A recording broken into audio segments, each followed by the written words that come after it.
రాత్రి చీకటి వెనుక దాగున్న రహస్యాలు ఒక్కసారిగా వెలుగులోకొచ్చాయి. ఊహించని దిశ నుంచి వచ్చిన శబ్దాలతో ఆకాశం దద్దరిల్లిపోయింది. శత్రు చేతుల్లోని రహస్య ఆయుధాలు మృత్యువును గాల్లోకి తీసుకొచ్చాయి.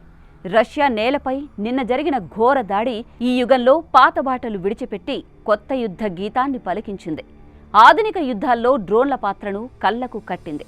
నిజానికి యుద్ధం రూపుమారింది, ముప్పు మారలేదు. ఆ ముప్పు నిన్న రష్యాను వణికిస్తే ఇవాళ అగ్రరాజ్యం అమెరికాను కలవరపెడుతోంది. ప్రపంచంలో ఎవరు ఊహించని స్థాయిలో జరిగిన ఈ ఘటన తర్వాత అమెరికా బిక్కుబిక్కుమంటోంది. అదేంటి, రష్యాలో దాడి జరిగితే అమెరికా ఎందుకు భయపడుతోంది అనే కదా మీ డౌట్. ఎందుకంటే సరిగ్గా రష్యాపై యుక్రెయిన్ ఎలా దాడి చేసిందో రేపు అమెరికా పైన కూడా ఇదే తరహా దాడులు జరగొచ్చు. అందుకు బలమైన కారణాలున్నాయండోయ్. ఇంతకీ ఏంటా కారణాలు? అమెరికాకు పొంచి ఉన్న ముప్పేంటి అని ఆలోచిస్తున్నారా? ఇదిగో తెలుసుకోండి. అమెరికా గుండెల్లో కొట్టుకుంటున్న ఈ భయం మాటలకు అతీతం. ఎందుకంటే వారి అత్యంత విలువైన యుద్ధ విమానాలు నేటికి భద్రత లేని ప్రాంతాల్లో నిలిచి ఉన్నాయి. వాటి చుట్టూ గోడలు లేవు, తలపై రక్షణ కప్పులు లేవు. చైనా లాంటి దేశం గత కొన్ని సంవత్సరాల్లో 400కు పైగా గగన రక్షణ కేంద్రాలను నిర్మించుకుంది. ఇటు అమెరికా మాత్రం కేవలం 22 మాత్రమే నిర్మించింది. అంటే శత్రువు దాడి చేస్తే అమెరికా విమానాలు కళ్ల ముందే కాలిపోతాయన్నమాట.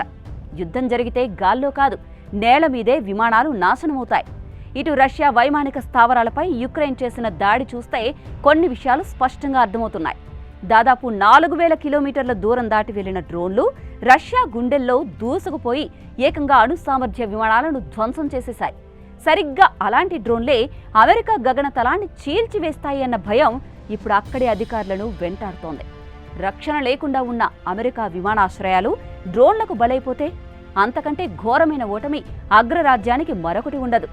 యుక్రెయిన్ చేసిన ఆపరేషన్ స్పైడర్ వెబ్ దాటికి పుతిన్ ఏ రకంగా అయితే వణికిపోయారో ఇప్పుడు అమెరికా పై స్థాయి అధికారులు కూడా అదే రేంజ్లో టెన్షన్ పడుతున్నారు. నిజానికి అమెరికా ఇప్పుడు ఎదుర్కొంటున్న ముప్పు కేవలం ఒక టెక్నాలజీ ముప్పు కాదు.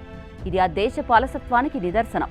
రష్యా వాయుసేన మీద యుక్రెయిన్ చేసిన చారిత్రాత్మక దాడి తర్వాత కూడా అమెరికా రక్షణ వ్యవస్థ నిద్రలేగదన్న విమర్శలు కూడా వినిపిస్తున్నాయి.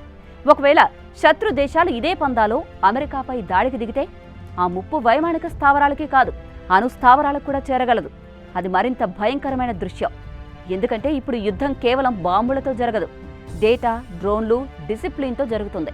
యుక్రెయిన్ దాడితో రష్యాలోని లాంగ్ రేంజ్ అణు సామర్థ్య విమానాలు నేల కూలిపోవడం అంటే అది పుతిన్కి ఓటమి కిందే లెక్క. ఇటు అలాంటి దాడే అమెరికాపై జరిగితే అక్కడున్న బాంబర్లు, బాంబింగ్ కమాండ్ కేంద్రాలు నేల కూలితే అమెరికా పరువు న్యూయార్క్ బీచ్లో కలిసినట్టే అవుతుంది. షెల్టర్లలో లేని స్థావరాల్లో నిలిపిన విమానాల్ని చంపే పని కేవలం మిస్సైల్స్ చేయడం లేదు, తక్కువ ఖర్చుతో తయారయ్యే డ్రోన్లతో కూడా ఇది సాధ్యమేనన్న సాక్ష్యాన్ని యుక్రెయిన్ ప్రపంచానికి చూపించింది. రష్యా లాంటి అణుదేశాన్ని యుక్రెయిన్ వణికించగలిగితే అమెరికాపై ఇరాన్, చైనా, ఉత్తర కొరియా లాంటి దేశాలు ఆ తరహా దాడులు చేయబోవని గ్యారంటీ ఏముంది? అటు చైనా రక్షణగా షెల్టర్లు కట్టుకుంటూ పోతే అమెరికా మాత్రం ఇప్పటికీ అలసత్వంతో కాలం వెళ్లదీస్తూనే ఉంది. ఇది నిజంగా ప్రమాదకరం. రేపటి యుద్ధం విమానాల మధ్య కాదు, అది గాల్లో ఎగురుతూ ఎవరికీ కనపడని రీతిలో జరగబోతోంది. దానికోసం శత్రు దేశాలు సిద్ధమవుతున్నాయి. కానీ అమెరికా మాత్రం ఇంకా నిద్రపోతూనే ఉంది. రక్షణకి అవసరమైన షెల్టర్లు లేకుండా ప్రపంచంలో అగ్రరాజ్యాలు నిస్సహాయంగా ఉండిపోతే ఎలా? రేపు యుద్ధం ఎవరి తలపై పడుతుందో ఎవరూ ఊహించలేరు. కానీ ఒక్క విషయం మాత్రం స్పష్టంగా కనిపిస్తోంది. గాల్లో తిరిగే డ్రోన్లు, రక్తం చిందించే దాడులతో ప్రపంచం మరో మారణ హోమాన్ని త్వరలోనే చూడొచ్చు.